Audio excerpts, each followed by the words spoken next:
Assalamualaikum warahmatullahi wabarakatuh.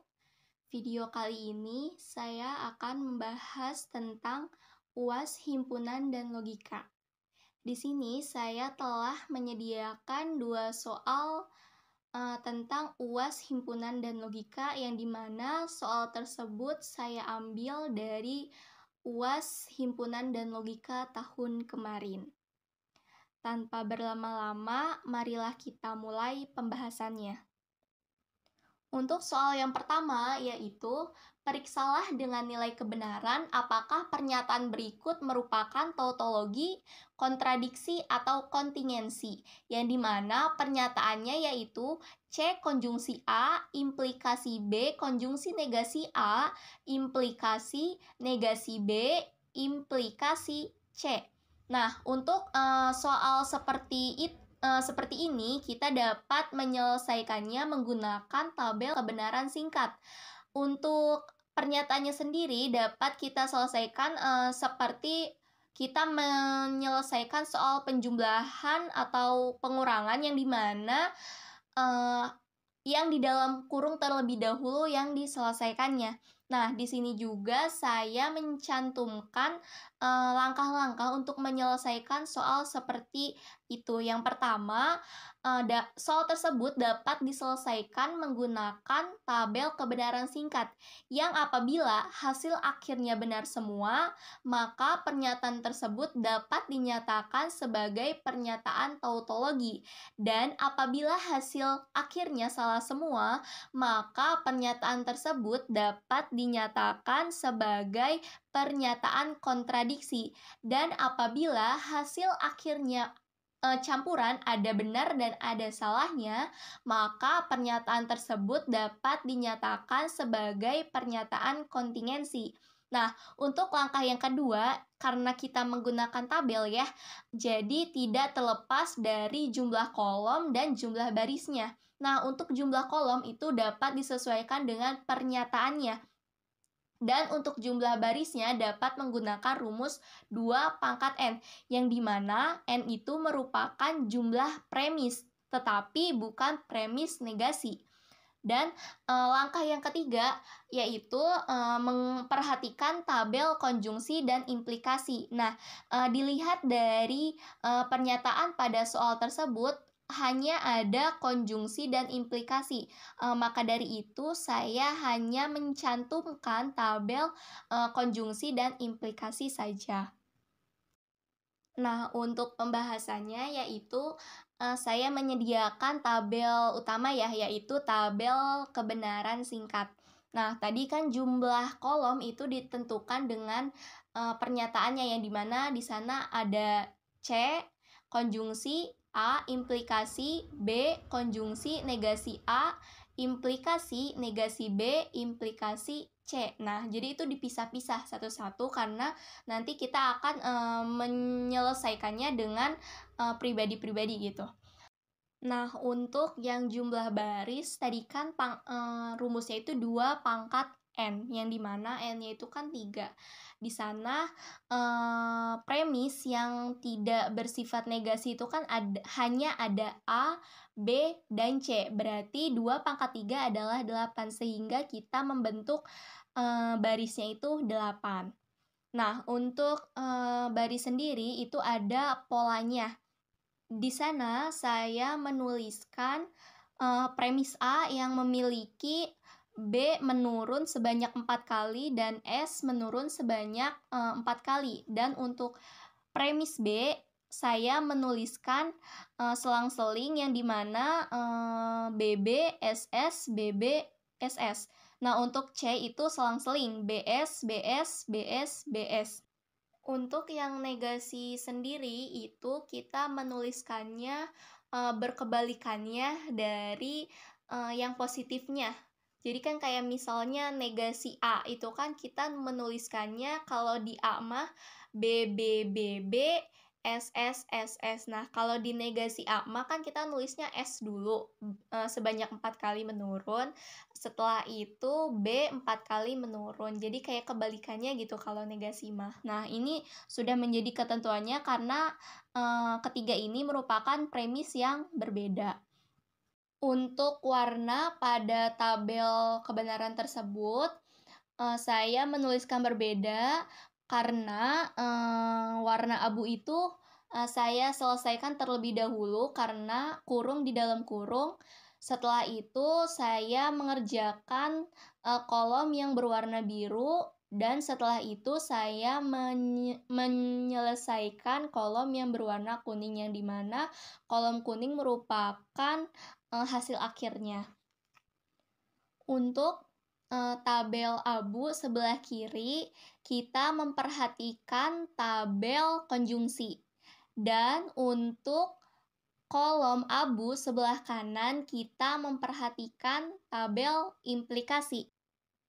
Kemudian kita selesaikan kolom yang berwarna biru.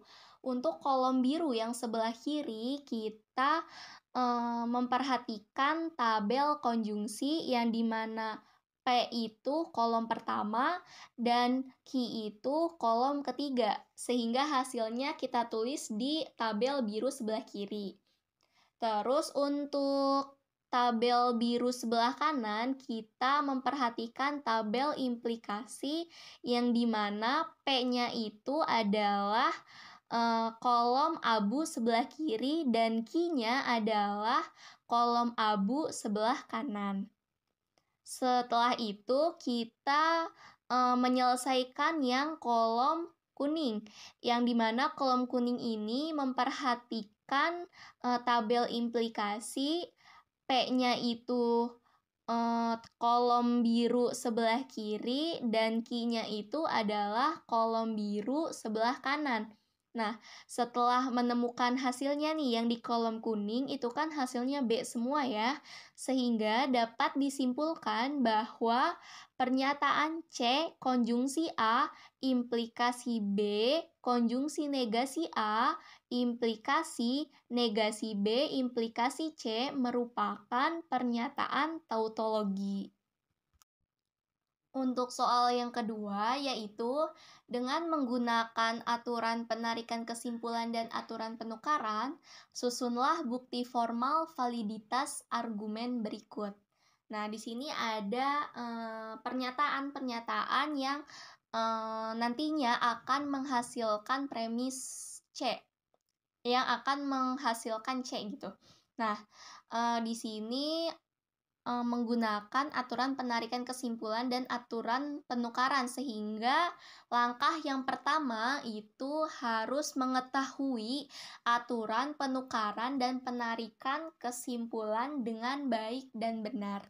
Dan untuk langkah selanjutnya yaitu mencatatkan urutan premis dan aturan singkatannya saja dengan baik.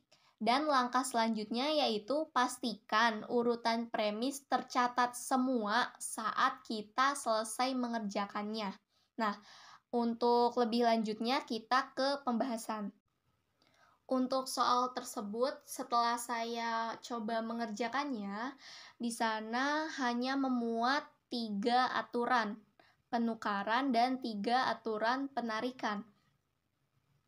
Nah, yang dimana aturan penukaran dan aturan penarikannya sudah saya cantumkan di sebelah kanan dan untuk jawabannya sudah saya cantumkan di sebelah kirinya. Nah, jadi kan kalau di soal mah bentuknya seperti itu. Nah, saya biasanya menyelesaikannya itu menggunakan yang nomor 1 sampai 3. Jadi biar kelihatan yang mana premis-premis dan kita harus menyelesaikan menjadi seperti apa itu, jadi ketahuan gitu kalau dibentuk 1 sampai 3. Jadi biasanya saya mengubah dulu bentuknya yang saya mengerti gitu. Nah, untuk selanjutnya itu untuk yang keempat itu saya menggunakan simplikasi yang dimana simplikasi itu P konjungsi Q, kita boleh memilih salah satu antara P atau Q. Jadi di sana kan ada C konjungsi C, berarti saya bisa memilih C saja, sehingga menghasilkan negasi C disjungsi D implikasi E. Nah, jadi saya tulis 1 SIMP. Nah, 1 itu kan urutannya ya tadinya. Terus SIMP itu singkatan dari simplikasi. Nah, untuk yang kelima itu saya menggunakan aturan modus tollens yang dimana itu melibatkan pernyataan 4 dan pernyataan 2 sehingga menghasilkan negasi, negasi, C disjungsi D. Nah, untuk yang pernyataan 6 itu saya menggunakan aturan double negasi yang dimana saya tulis 5 karena 5 yang akan saya ubah menggunakan double negasi menghasilkan C disjungsi D. Nah, untuk pernyataan yang ketujuh itu saya menggunakan aturan implikasi. Yang dimana yang saya gunakan aturan ini adalah pernyataan yang ketiga sehingga menghasilkan negasi, negasi E, disjungsi, negasi D. Untuk pernyataan yang kedelapan itu saya menggunakan double negasi. Yang saya double negasikan yaitu yang pernyataan ketujuh sehingga menghasilkan E disjungsi negasi D. Nah, untuk pernyataan yang ke-9 itu saya menggunakan disjungtif silogisme yang dimana yang saya gunakan aturan ini adalah pernyataan ketujuh. Yang menggunakan pernyataan ini adalah pernyataan 8 dan 2 sehingga menghasilkan negasi D. Untuk pernyataan ke-10 saya menggunakan komutasi yang dimana yang saya komutasikan adalah pernyataan yang ke-6 menjadi D disjungsi C. Untuk pernyataan yang 11, mohon maaf tidak tercantumkan di sana. Saya menggunakan disjungsi silogisme yang dimana pernyataan 10 dan 9 yang saya gunakan untuk di aturan ini sehingga menghasilkan C. Nah, untuk kesimpulannya di nomor 2 ini, jadi kita harus menentukan langkah-langkah atau cara-cara agar menghasilkan si C itu.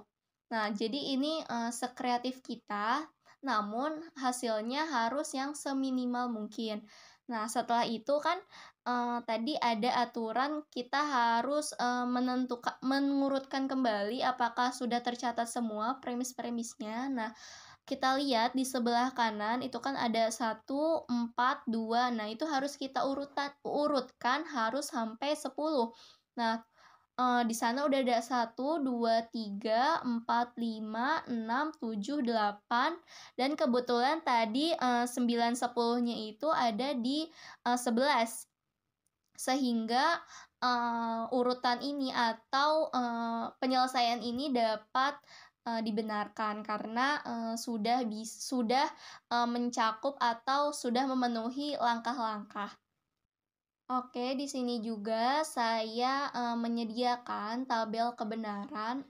Ada konjungsi, disjungsi inklusif, disjungsi eksklusif, implikasi, dan biimplikasi. Dan ini juga buat jaga-jaga barangkali nanti soalnya tidak mengenai konjungsi dan implikasi saja. Di sini juga saya telah mencantumkan aturan penukaran semaksimal mungkin atau sebanyak mungkin. Barangkali nanti soalnya juga tidak mengenai yang sudah dibahas. Jadi kalian bisa menggunakan aturan penukaran ini. Selain aturan penukaran, saya juga mencantumkan aturan penarikan. Nah, di sini juga saya mencantumkan semaksimal mungkin. Di sini ada 9. barangkali soalnya tidak seperti yang telah dibahas tadi.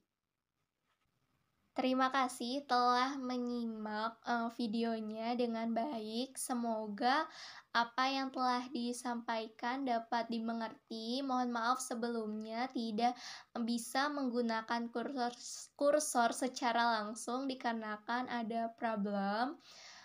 Terus semoga UAS himpunan dan logika kalian diperlancar, dan saran dari saya banyak-banyak latihan dan percaya sama kemampuan kalian sendiri. Terima kasih. Ditutup billahi taufiq wal hidayah. Wassalamualaikum warahmatullahi wabarakatuh.